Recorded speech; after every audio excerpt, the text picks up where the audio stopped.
আসসালামু আলাইকুম প্রিয় শিক্ষার্থী, আজকের এই ক্লাসে তোমাদেরকে জানাই স্বাগতম। এই ক্লাসে তোমরা তৃতীয় শ্রেণীর ইংরাজি বইয়ের 103 নম্বর পেজ সম্পর্কে জানতে পারবে। এখানে অনেকগুলা কাজ রয়েছে।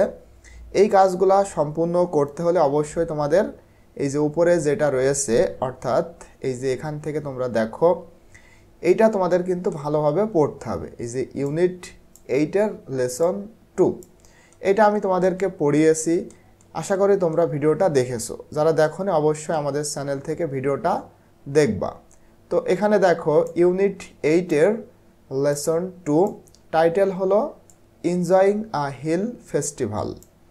এখানে দেখো কি বলা হচ্ছে, বিতে বলা হচ্ছে লুক অ্যাট দ্য পিকচার্স। উপরে একটা ছবি রয়েছে, এই ছবিটা, এই যে এই ছবিগুলো তোমরা দেখো। এখানে দেখো বলা হচ্ছে পিকচার্স, মানে উপরে যতগুলা ছবি রয়েছে সবগুলা দেখো। Discuss the questions in small groups. এরপরে ছোট গ্রুপে বা দলে তোমাদের নিচে কিছু প্রশ্ন রয়েছে, সেগুলা নিয়ে ডিসকাস করতে হবে, মানে উত্তর করতে হবে। তো আমি উত্তরগুলা অলরেডি এখানে লিখেছি, তোমাদেরকে এখন জাস্ট একটু বুঝিয়ে দিব। দেখো 1 নম্বরে বলা হচ্ছে where is the festival taking place, মানে কোথায়। এই যে হোয়ার মানে কোথায়, ঠিক আছে। এটা তোমরা একটু মাথায় রাখবা, তাহলে তোমাদের প্রশ্নগুলো বুঝতে সুবিধা হবে। হোয়ার মানে কোথায়। Where is the festival taking place, festival মানে উৎসব, মানে কোথায় উৎসব। টেকিং বলতে এখানে নেওয়া, কোথায় উৎসবটি নেওয়া হয়েছিল, তার মানে উৎসবটি কোথায় হয়েছিল। তো এই উত্তর করার জন্য তোমরা কি করবা, এই যে এখানে 1 নম্বর খাতার উপরে 1 নম্বর অ্যান্সারটা লিখবা। আবার এইভাবে অ্যান্সারটা সম্পূর্ণ লিখতে পারো, মানে 1 নম্বর অ্যান্সার সেটা কি, the festival is in the hills. এই যে উত্তরটা হবে হিলস। তোমরা যদি শুধু হিলস লিখো তাও কিন্তু অ্যান্সারটা হয়ে যাবে, মানে উৎসবটি হয়েছিল হিল বা পাহাড়ে। এরপর 2 নম্বরে বলা হচ্ছে কি, দেখো এখানে 2 নম্বরে বলা হচ্ছে what are the hill girls doing in the water, মানে পাহাড়ি মেয়েরা পানিতে কি করছিল। হোয়াট মানে কি। তাহলে এইটার অ্যান্সারে তোমরা লিখবা 2 নম্বর অ্যান্সার দেওয়ার পরে এই যে এইটা লিখবা, ঠিক আছে। এখানে যেটা রয়েছে দে আর ফ্লোটিং ফ্লাওয়ার্স। আবার লিখতে পারো দে আর floating flowers in the water, অর্থাৎ এই যে এখানে যে ইন রয়েছে এখান থেকে, মানে ফ্লাওয়ার্সের পরে, মানে তারা পানিতে ফুল ভাসাচ্ছিল, ঠিক আছে। 3 নম্বরে দেখো what are the boys and the girls doing. What মানে কি বলতো, হোয়াট মানে হলো কি, ঠিক আছে। হোয়াট মানে কি, তাহলে ছেলেরা এবং মেয়েরা কি করছিল। এটার অ্যান্সারটা কী হবে বলো তো, উত্তরটা আমি এখানে লিখেছি। এই যে দেখো দে আর স্প্রেয়িং ওয়াটার অন ইচ আদার, তারা একে অপরের উপরে পানি স্প্রে করছিল। উপরে তোমরা তো পড়েছো, সুতরাং তোমরা জানো। 4 নম্বর প্রশ্নটা দেখো, এখানে বলা হচ্ছে how are the 2 girls dancing. How মানে কি বলতো, কেমন বা কিভাবে। 2জন মেয়ে কিভাবে বা কেমন করে ড্যান্স করছে। ড্যান্স মানে নাচা।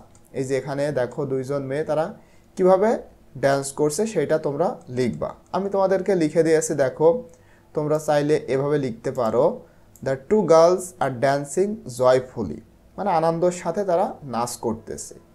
হোল্ডিং হ্যান্ডস, তাদের হাত ধরে, মানে হাত ধরে নাচ করতেছে। অ্যান্ড ফোকাসিং ইজ আদার, এবং একে অপরের প্রতি তারা ফোকাস করতেছে, মানে তাকিয়ে রয়েছে। দেখো এখানে হাত ধরে একে অপরের প্রতি তারা তাকিয়ে কিন্তু আনন্দের সাথে নাচতেছে। তো এইভাবে তোমরা লিখবা। এরপরে এখানে দেখো বলা হচ্ছে গ্রামার ফোকাস, মানে এখানে একটা গ্রামার দেওয়া হয়েছে। দেখো একটু বলা হচ্ছে কন্টিনিউয়াস টেন্স, মানে চলমান কাল। টেন্স একটা গ্রামার, তোমরা তো জানো টেন্স 3 প্রকার, প্রেজেন্ট টেন্স, পাস্ট টেন্স এবং ফিউচার টেন্স। এই প্রেজেন্ট টেন্স আবার 4 প্রকার, পাস্ট টেন্স আবার 4 প্রকার, ফিউচার টেন্স আবার 4 প্রকার। তো প্রেজেন্ট টেন্স যে 4 প্রকার রয়েছে তার মধ্যে একটা হলো কন্টিনিউয়াস টেন্স, অর্থাৎ প্রেজেন্ট কন্টিনিউয়াস টেন্স, ঠিক আছে। এই ক্ষেত্রে যেহেতু প্রেজেন্ট কথা উল্লেখ করা নাই, এটা হতে পারে present continuous tense, past continuous tense কিংবা ফিউচার কন্টিনিউয়াস টেন্স। তো এইটার কাজটা কি, দেখো কন্টিনিউয়াস টেন্সের কাজ হচ্ছে action or events continue in the present, মানে বর্তমানে কোনো একটা কাজ বা কোনো একটা ঘটনা চলমান রাখা, এটা হলো কন্টিনিউয়াস টেন্সের কাজ। আর এই টেন্সের স্ট্রাকচার বা গঠন সেটা হতে হয় প্রথমে সাবজেক্ট বসবে, তারপরে বি ভার্ব, তারপরে মানে বি প্লাস ভার্ব। এখানে বি ভার্ব বলতে অক্সিলারি ভার্ব বা সাহায্যকারী ভার্ব, তারপরে মূল একটা ভার্ব আসবে, তারপরে সেই ভার্বের সাথে আইএনজি থাকতে হবে, তাহলে কিন্তু কন্টিনিউয়াস টেন্স হবে। এক্সাম্পল দেখো, উদাহরণ, এখানে বলা হচ্ছে হি একটা এই যে সাবজেক্ট, তারপরে ইজ হচ্ছে অক্সিলারি ভার্ব, তারপরে এই যে রিড এটা হলো মূল ভার্ব, তারপরে কি করতে হবে আইএনজি, অর্থাৎ এই যে আইএনজি করে এটা হলো রিডিং, হি ইজ রিডিং, তার মানে সে পড়ছে। আবার শি ইজ রাইটিং, সে লিখছে, দেখো এটা সাবজেক্ট, তারপরে বি ভার্ব অর্থাৎ অক্সিলারি ভার্ব বা সাহায্যকারী ভার্ব, তারপরে রাইট মূল শব্দ, তার সাথে আইএনজি করে রাইটিং করা হয়েছে। ঠিক আছে, এইভাবে কন্টিনিউয়াস টেন্স হয়ে থাকে। এরপরে সিতে বলা হচ্ছে read the story and say if the sentences are true or false. এখানে কয়েকটা মানে 5টা বাক্য রয়েছে, তোমাদেরকে ওই স্টোরি মানে আগে যেইটা পড়া হয়েছে সেইটা পড়তে হবে, তারপরে বলতে হবে যে এই বাক্যগুলা সত্য নাকি মিথ্যা। ইফ ফলস, যদি মিথ্যা হয়ে থাকে রাইট দ্য কারেক্ট অ্যান্সার্স, তাহলে সঠিক উত্তর লিখতে হবে।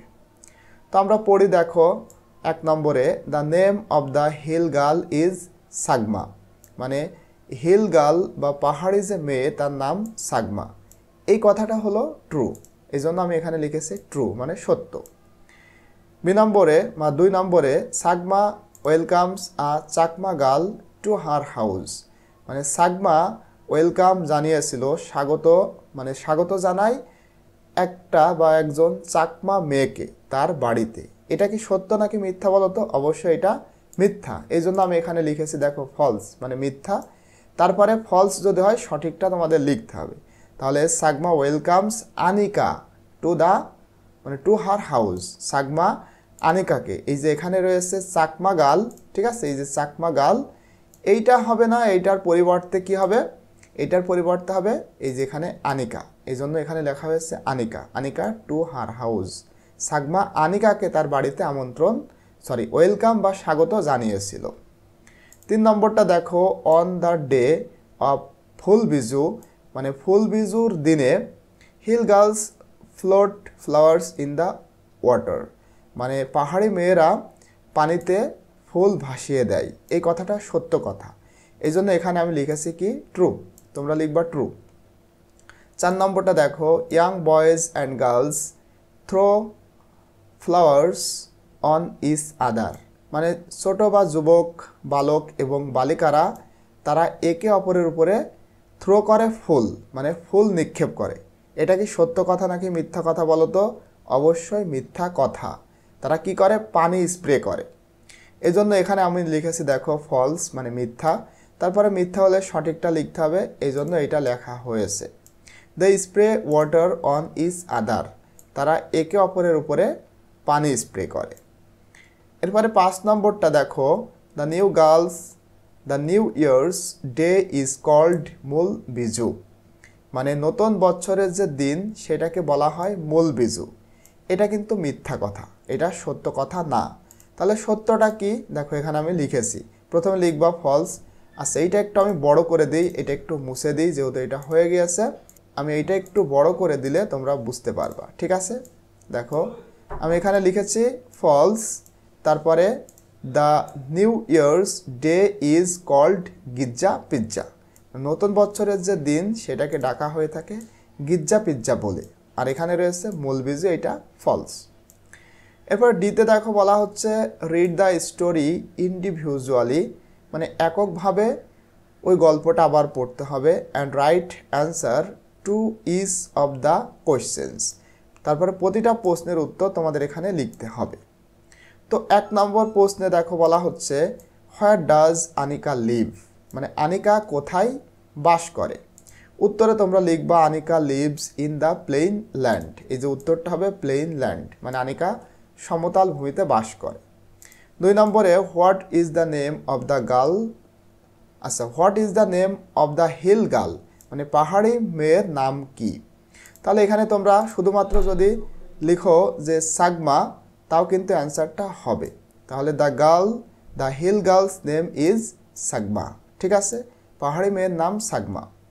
3 নম্বরটা দেখো, how does the hill girl welcome Anika. How মানে কিভাবে বা কেমন করে পাহাড়ি মেয়েটি আনিকাকে ওয়েলকাম বা স্বাগত জানায়। তাহলে এটার উত্তরে আমরা লিখব কি, Sagma welcomes Anika by spraying water on her, তার উপরে পানি স্প্রে করে বা পানি স্প্রে করার মাধ্যমে তাকে ওয়েলকাম জানাই। এরপরে 4 নম্বরে, why do the hill people float flowers in the water, কেন পাহাড়ি লোকজন পানিতে ফুল ভাসায়? তাহলে উত্তরটা কী হবে বলো তো, খুবই সহজ, they float flowers to wish a happy new year, নতুন বছরকে উইশ করার জন্য তারা মূলত পানিতে ফুল ভাসায়।